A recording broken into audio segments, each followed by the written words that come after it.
Meanwhile, US President Donald Trump hailed the United Nations unanimously adopting new sanctions against North Korea.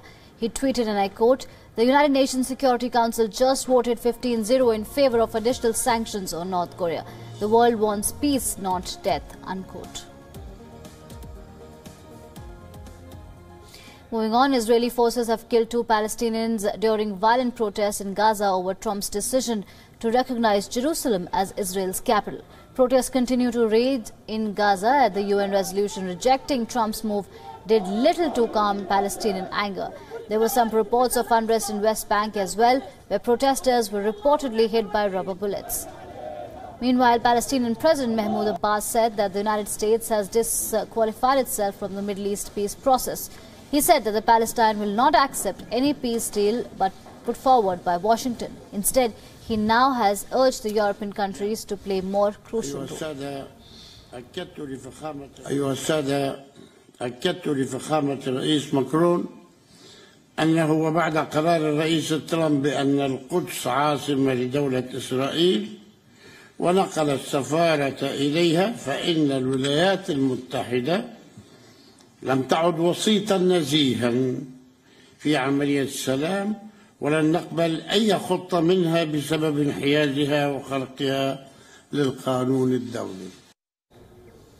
Moving on, a Pakistani citizen is getting a special security group to protect him, a team that's as trained and as specialized as the one guarding Pakistan's Prime Minister. But this is no ordinary citizen.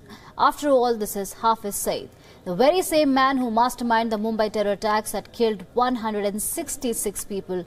He snatched husbands, sons, daughters, parents and wives from scores of families. He has a $10 million bounty on his head, and now he is getting this security. WION has exclusively accessed the first picture of a team specially formed to protect a killer.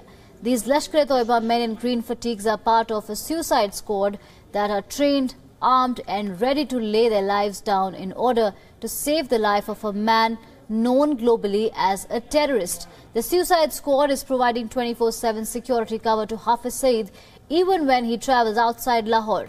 They carry their own ammunition to protect India's most wanted terrorist, and the Pakistan government continues to turn a blind eye.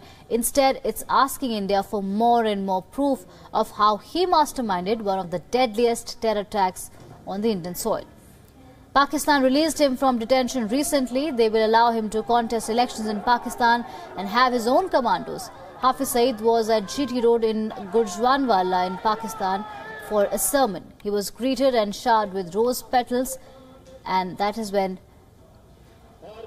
he was allowed to roam freely on the streets of Pakistan.